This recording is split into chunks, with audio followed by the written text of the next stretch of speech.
様です。今日は日曜日の昼間から都内を少しドライブしていきます。いつもは高島平から首都高に乗るんですが、今日はどうやら工事中みたいです。高島平の次にある中台から首都高に乗っていきます。以前平日にここを使った時はかなり渋滞していたんですが、今日は思ったより空いていました。これは幸先がいい予感がします。今日はシビックのオイル交換をしつつ都内を少しドライブしていきます。本当はいつも行っているお店でお願いしたかったんですが、予約が当日になってしまって空きがありませんでした。ということで今回は初めて代官山のオートバックスへ向かいます。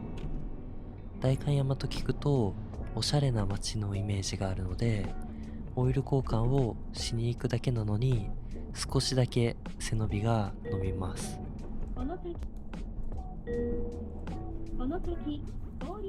オイル交換の予約まで少し時間があるので、まずは一つ目の目的地ララポート豊洲へ向かいます。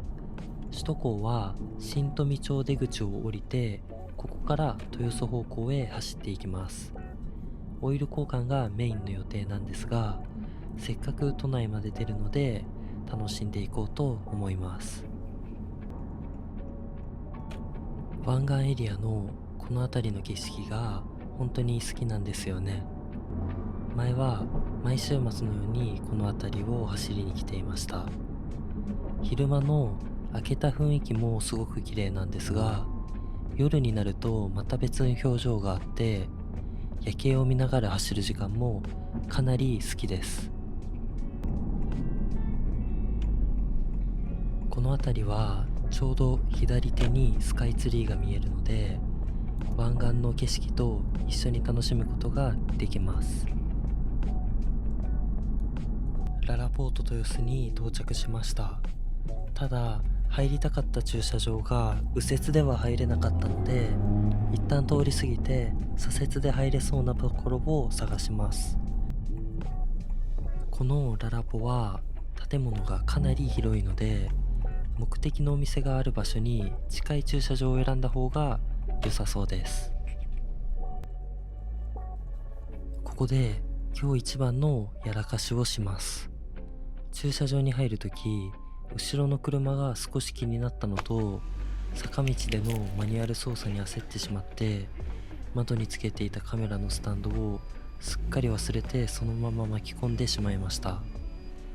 壊れなかったのは良かったんですが、吸盤の樹脂が窓に残ってしまってかなり汚れる結果になってしまいました。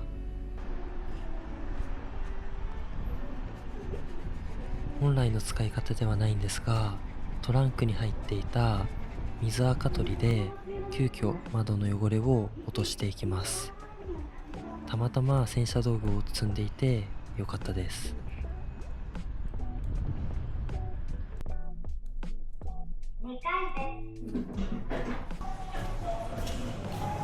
さすがの土日ということもあって、子供連れの方もかなり多めでした。人が多い場所でカメラを回すのはまだ少し慣れていなくて、周りの目を気にしながら控えめに撮影しています。こういう場面でも自然に撮れるように少しずつ慣れていきたいですね。野外ではちょうどアイドルの方たちがライブをしていました。普段はあまり見る機会がないんですが、会場の空気がすごく明るくて思わず少し見入ってしまいました。予定していなかった景色に出会えるのもこういう日の良さですね。桟橋の方まで歩いていくと連絡船が止まっていました。仕事で少し船に関わることがあるので、こういう船を見るとつい後ろについている船外機を見てしまいます。今回はヤマハの船外機。普通ならあまり気にしない部分かもしれないんですが、こういうところに目がいってしまうのはちょっと職業病ですね。ここからの景色、個人的にかなり好きなんですよね。昼間の雰囲気もいいんですが、本当に綺麗なのは多分夜で、いつか夜にまた走りに来て、この場所から見える夜景も撮れたらいいなって思ってます。駐車券を必ずお持ちください。ありがとうございます。景色も楽しめたので、そろそろ次の目的地へ向かいます。この後は代官山のオートバックスでオイル交換です。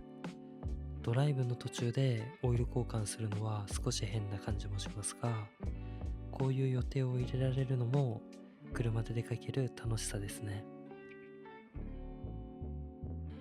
前にフェラーリが走っていました。車種はちょっとわかんないんですが、やっぱり迫力がありました。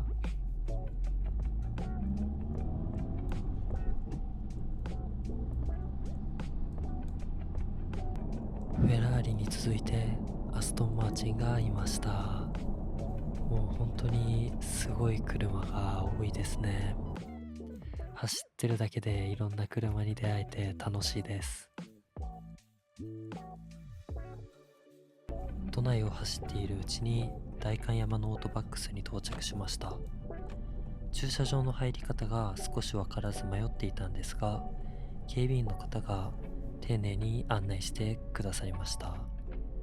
ここはピットに入るまで一旦道路脇で待つスタイルみたいです。交通量が多い場所なので少し緊張しますが、あとは係の方にお任せして店内で受付をしていきます。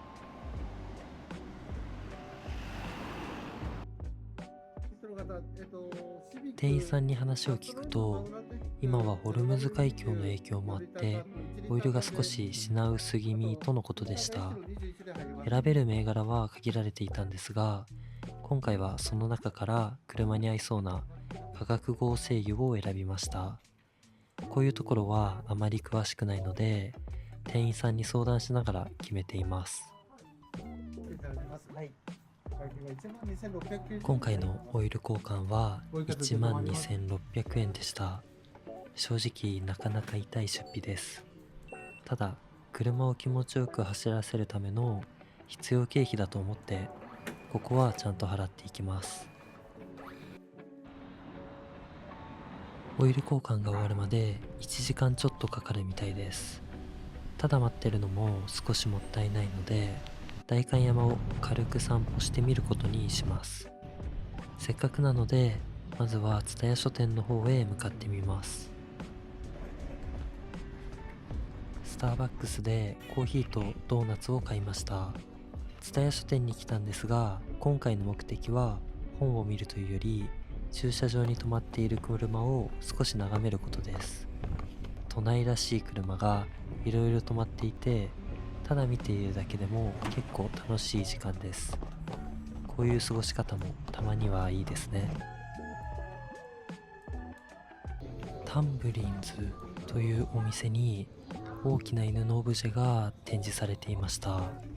少し気になって入り口にいた店員さんに聞いてみると、自由に見ていいとのことだったので、せっかくなので少し立ち寄ってみます。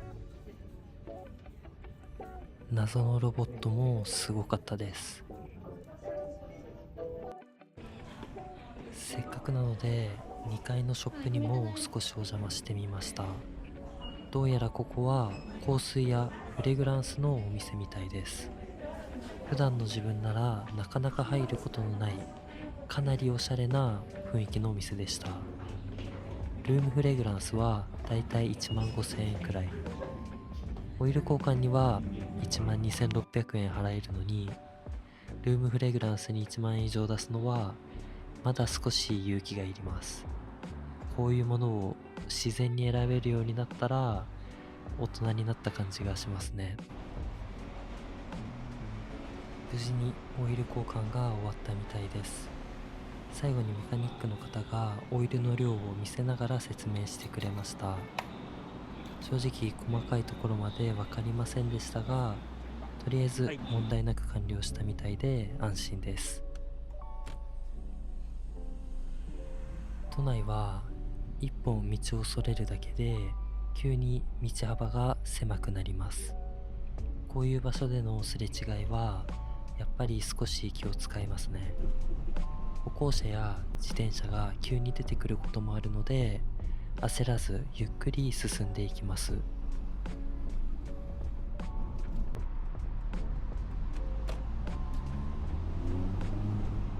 家に向かって池袋方面へ走っています。このまま帰ってもよかったんですが、せっかく都内まで来たので、最後に少しだけ皇居の周りを走ってから帰ろうと思います。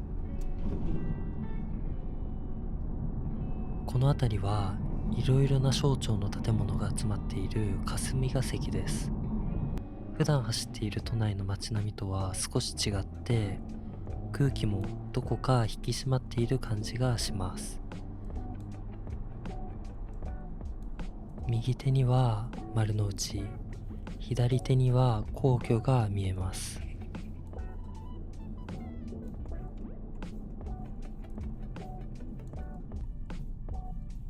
ドライブの最後にガソリンを入れていきます。ちょうど目の前には新型の Z がいました。FR のシルエット、めちゃめちゃかっこいいですね。実はこの車を買うときに迷っていた一台でもあります。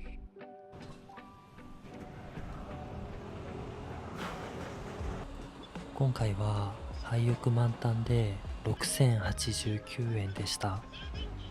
これでまた次のドライブに行けます。今日はオイル交換から都内の散歩まで気づけばゆっくり楽しめた一日でした。本日もご覧いただきありがとうございました。また次の動画も見てもらえると嬉しいです。お疲れ様でした。